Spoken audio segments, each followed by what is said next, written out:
یاد رکھو گناہوں کی وجہ سے انسان ہر ایک سے خوف کھانا شروع کر دیتا ہے، اپنے سائے سے تک خوف کھاتا ہے جب انسان گناہ کرنے لگ جاتا ہے۔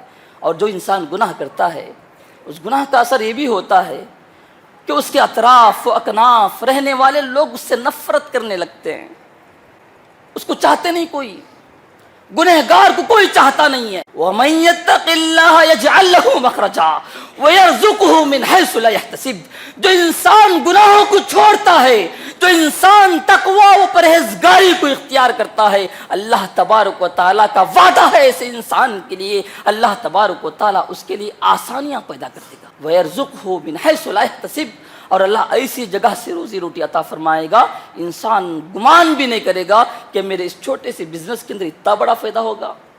جب مالدار لوگ زکوٰۃ دینے سے انکار کر دیتے ہیں، جب مالدار لوگ اپنا حق زکوٰۃ ادا نہیں کرتے، تو اللہ تبارک و تعالیٰ آسمان سے نازل ہونے والی بارش کو روک لیتا ہے۔ ایک مومن گناہ کو ایسے دیکھتا ہے گویا کہ اس کے اوپر ایک بہت بڑا پہاڑ ہے اور وہ پہاڑ ٹوٹ کر اس کے اوپر گر جائے گا۔ لیکن جو مومن نہیں ہوتا نا، گنہگار جو ہوتا ہے، وہ گناہ کو ایسے دیکھتا ہے گویا کہ ایک مکھی اس کی ناک پر آ کر بیٹھی اور اس نے اپنا ہاتھ ہلایا اور مکھی اڑ کر چلی گئی۔ ان الحمد للہ نحمده ونستعینه ونستغفره ونؤمن به ونتوکل علیہ ونعوذ باللہ من شرور انفسنا ومن سیئات اعمالنا، من يهده الله فلا مضل له ومن يضلل فلا هادي له، وأشهد أن لا إله إلا الله وحده لا شريك له، وأشهد أن محمدًا عبده ورسوله أرسله بالحق بشيرا ونذيرا وداعيا إلى الله بإذنه وسراجا منيرا، أما بعد فإن خير الحديث كتاب الله، وخير الهدي هدي محمد صلى الله عليه وسلم، وشر الأمور محدثاتها، وكل محدثة بدعة، وكل بدعة ضلالة، وكل ضلالة في النار۔ قال الله تبارك وتعالى في القرآن المجيد والفرقان الحميد،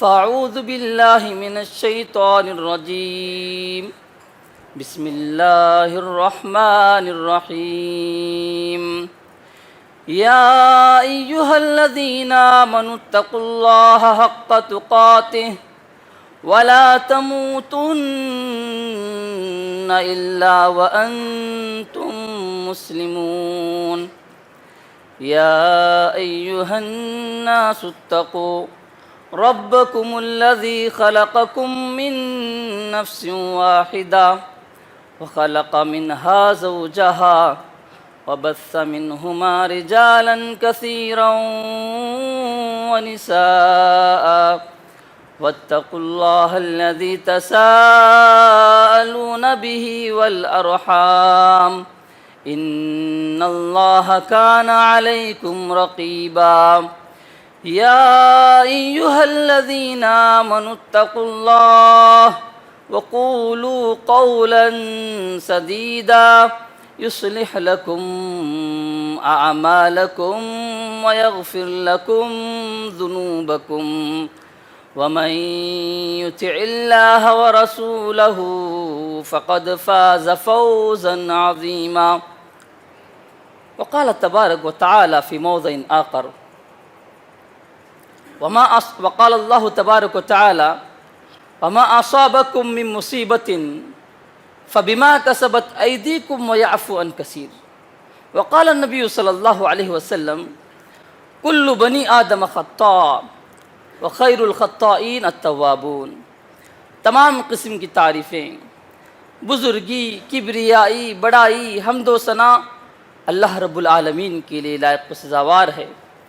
اس کے بعد لاکھوں کروڑوں درود و سلام ہو آقا نامدار تاجدار مدینہ آمینہ کے لال ہم سب کے رسول محمد رسول اللہ صلی اللہ علیہ وسلم پر۔ محترم سامعین، میں نے آپ لوگوں کے سامنے قرآن مجید کی ایک آیت کو پڑھا اور نبی کریم صلی اللہ علیہ وسلم کی ایک حدیث کو سنایا۔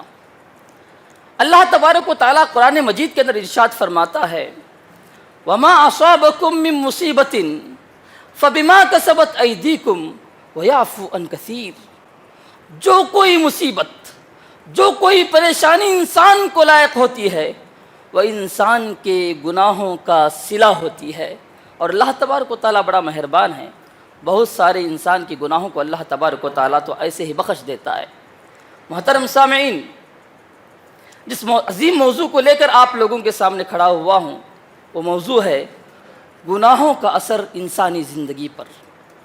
آج کل ایک نوجوان خصوصیت سے ایک عام آدمی بھی یہ سوچتا ہے ہم گناہ کر لیں گے تو کیا ہوگا، بعد میں اللہ تبارک و تعالیٰ سے معافی تو مانگ لیں گے نا۔ لیکن میرے مسلمان بھائیوں، اس بات کو اپنے ذہن میں بٹھا لو، جب انسان کوئی بھی گناہ کرتا ہے تو ضرور بضرور اس کی زندگی کے اندر اس کا اثر ضرور ہوتا ہے۔ قیامت کے دن تو بدلہ ملتا ہی ہے، اچھا کا صلہ اچھا ملے گا، برے کا بدلہ برا ملے گا۔ لیکن جو انسان اس دنیا کے اندر گناہ کرتا ہے اللہ تبارک و تعالیٰ دنیا کے اندر بھی اس کا اثر اس کی زندگی میں دکھاتا ہے، تاکہ وہ انسان جو گناہ کر رہا ہے کم از کم سیدھے راستے پر آ جائے۔ سب سے پہلے میں آپ لوگوں کو یہ بتانا مناسب سمجھتا ہوں کہ گناہ کہتے کس کو ہیں۔ آئیے نبی کریم صلی اللہ علیہ وسلم نے گناہ کی ایک جامع تعریف بیان کی۔ اللہ کے نبی کریم صلی اللہ علیہ وسلم نے ارشاد فرمایا گناہ کس کو کہتے ہیں؟ الاسم ما حاک فی صدرک وکرہت ان یطلع علیہ الناس۔ گناہ اس چیز کو کہا جاتا ہے جس کو کرنے سے تمہارا دل کھٹکتا ہے کہ کوئی تو ہے، کچھ تو چیز ہے میں کر رہا ہوں، غلط کر رہا ہوں۔ دل بولتا ہے نا تمہارا وہ گناہ ہے، پوچھنے کی ضرورت نہیں ہے، لوگوں سے جا کر علماء سے فتوے پوچھنے کی ضرورت نہیں ہے۔ اللہ کے نبی نے واضح فرمایا جو چیز تمہارے دل کے اندر کھٹکتی ہے کہ تم غلط کر رہے ہو وہ گناہ ہے۔ وہ کرہتا ان یطلع علیہ الناس، اور تم یہ نہ پسند کرو کہ جو چیز میں کر رہا ہوں یہ چیز لوگوں کو معلوم نہ ہو جائے، یہ گناہ ہے۔ اگر تم یہ سوچو کہ میں جو کام کر رہا ہوں لوگوں کو نہ معلوم ہو یہ گناہ ہے، یہ گناہ کی تعریف ہے میرے مسلمان بھائیوں۔ اب جو انسان گناہ کو کرتا ہے اس کا اثر اس کی زندگی میں ہوتا ہے۔ تابعین میں فقہا نے کسی نے کہا تھا جب ہم نے اللہ کی نافرمانی کی، جب ہم نے اللہ کی نافرمانی کی اس نافرمانی کا اثر ہم نے ہماری بیوی کی نافرمانی میں دیکھی ہے۔ جب ہم نے اللہ کی نافرمانی کی تو ہماری اس نافرمانی کا اثر ہم نے ہمارے سواری کے نافرمانی میں دیکھا ہے۔ آج ہماری اولاد نافرمان ہوتی ہے، ہماری بیوی نافرمان ہوتی ہے، کوئی بھی مصیبت ہم پہ آتی ہے، پریشانی ہم پہ آتی ہے، ہم صلہ کہتے ہیں ہم پہ یہ مصیبت آنا تھا، ہاں یہ ساری چیزیں۔ لیکن میرے مسلمان بھائیوں یہ مصیبتیں ہمارے گناہوں کا صلہ ہوتی ہیں۔ آج انسان گناہ تو کرتا ہے، ایک معمولی سی مثال میں دیتا ہوں، اللہ بڑا رحم کرنے والا، کرم کرنے والا ہے، انسان کے گناہوں کے باوجود بہت سارے انسانوں کے گناہوں کو اللہ معاف فرما دیتا ہے۔